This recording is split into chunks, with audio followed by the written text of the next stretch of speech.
Hello आदरणीय देवियों एवं सज्जनों एवं बच्चों, आपको बहुत बहुत नमस्कार।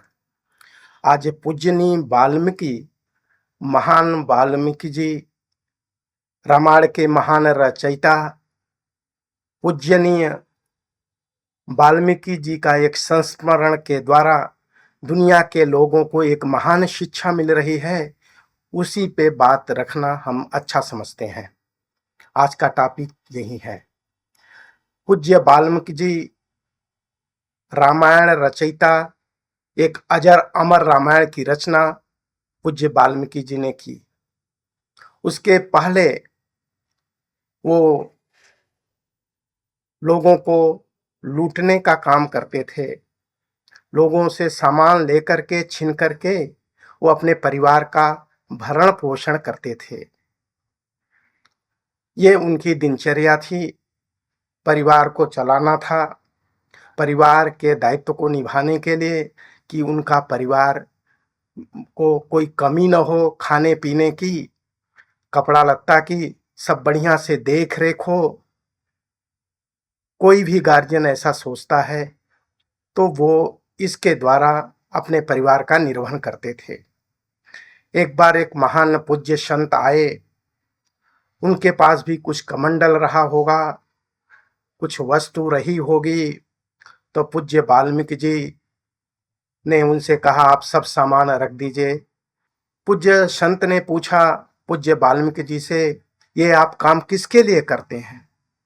आप तो अकेले के लिए पर्याप्त है। एक आध बार कर लीजिए, आपका जीवन चल जाएगा 2-4 महीना। फिर रोज रोज ये काम किसके लिए करते हैं?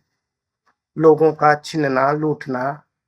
वो कहते हैं हमारे परिवार में कई सदस्य हैं, उन परिवारों के सदस्यों के लिए हम काम करते हैं। उनका भरण पोषण तो हमें करना है ना, ये हमारा दायित्व है। तो पूज्य संत ने कहा कि ठीक है महोदय, आप जिसके लिए करते हैं उन परिवार के अभी सभी सदस्यों के पास जाइए और पूछिए कि जो आप काम कर रहे हैं, इस कर्म का जो फल आएगा, जो दुख आएगा, जो पाप होगा अगले जन्म में, इस जन्म में, उसकी भरपाई क्या आप करेंगे? उसकी हिस्सेदारी आप लेंगे? उस पाप में भागीदार होंगे? तो पूज्य वाल्मीकि ने कहा कि अच्छा अच्छा, हम इधर जाएं और आप भाग जाएं। बढ़िया बुद्धि चलाते हैं, आप तो बहुत बुद्धिमान व्यक्ति हैं, ये चालाकी नहीं चलेगी। तो पूज्य संतन जी ने मुस्कुराते हुए कहा कि आप जो ये पेड़ है ना, जिस पेड़ के नीचे छाया में बैठ के लोगों का लूटते हैं, लोगों का सामान छीनते हैं, वो भी परिवार के लिए, अपने लिए नहीं। ये भी दिखाता है कि आप कितने परिवार की चिंता करते हैं। लेकिन मुझे सड़क ये रो पेड़ में बांध दीजिए और बढ़िया से कस के बांध दीजिए, हम तो भाग नहीं पाएंगे। फिर आप पूछ के आइए, हम यहीं पे हैं, फिर मेरा सामान ले लीजिएगा या अभी ले लीजिए, लेकिन पूछ के तो आइए। तो पूज्य वाल्मीकि जी को एकदम ये बात बहुत सटीक लगी कि ये तो सुरक्षित सुरक्षित सलाह दे रहे हैं। तो बढ़िया सा पेड़ में उन्होंने कस के बांधा, एक एक एक कसे कि कहीं भाग न पाए। एक एक चीज उन्होंने चेक किया कि हाँ ये ठीक है, अब आप भाग नहीं सकते। और उनका सामान जो था, कमंडल वगैरह, वो रख लिए, लेते गए। फिर परिवार के सदस्यों में आए तो पूछा एक एक सदस्यों से कि जो ये हम सामान लाते हैं, आप सभी को तो पता ही है, हम लोगों का राही का छीन के, झपट के, लूट के ले आते हैं, मार पीट के ले आते हैं। तो आपको खिलाते हैं, पिलाते हैं, सारा देख रेख आपका करते हैं। तो ये जो पाप हम कर रहे हैं, ये गलत कर रहे हैं, ये तो हमें भी पता है, आप सभी को भी पता है। तो इस पाप में भागीदार होंगे कि नहीं? तो उनके सदस्यों ने कहा, ना ना ना ना ना ना ना ना, हम इसमें भागीदार होंगे नहीं। ये पाप आप कर रहे हैं तो इसके भागीदार तो आप ही होंगे। सच है, जो कर्म करता है फल तो उसी को भोगना होता है।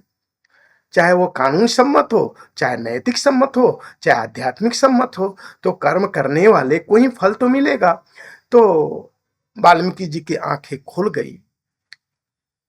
वाल्मीकि जी ने कहा अपने परिवार के सदस्यों से, ये तो आपका भरण पोषण करते हैं, ये तो आपके लिए करते हैं।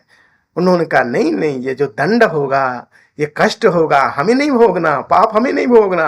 हम पागल हैं हम लोग क्या, कि आपके पाप में हिस्सेदारी हम निभाएंगे, वो पाप हम फल भोगेंगे। अरे सुख में आपके साथ हैं, आपके दुख में हम थोड़ी साथ हैं, ये पाप आप ही को भोगना पड़ेगा। फिर वाल्मीकि जी की, पूज्य वाल्मीकि जी आंखें खुल गई। यद्यपि ये भी सच है, परिवार के लोगों का भी ये दायित्व है, दुनिया के लोगों को भी समझना है। ये पूज्य वाल्मीकि जी और संत, पूज्य संत जी की ये जो वार्ता होती है, ये जो घटनाक्रम होती है, ये संस्मरण होता है, ये दुनिया के, हम सभी दुनिया के लोगों के लिए एक बड़ा ही पवित्र साफ संदेश है, जीवन जीने की कला बताई जा रही है। तो यद्यपि उस परिवार के सदस्य की भी ये जिम्मेदारी थी कि वो पूज्य वाल्मीकि जो जो लाते हैं, उनको पता था कष्ट दे करके ले आते हैं, पाप करके ले आते हैं, उनकी भी जिम्मेदारी, वो भी उससे बच नहीं सकते, लेकिन उन्होंने मना कर दिया। फिर पूज्य संत के पास आते हैं, उनके चरणों पे लेट जाते हैं, उनकी आंखें खुल जाती हैं कि पूज्य संत जी ने, आप तो मेरा बहुत बड़ा मार्गदर्शन किए। परिवार के सदस्यों ने कहा कि हम ये कहना नहीं मानेंगे, यानी पाप में भागीदार नहीं होंगे, आपको अकेले भोगना पड़ेगा।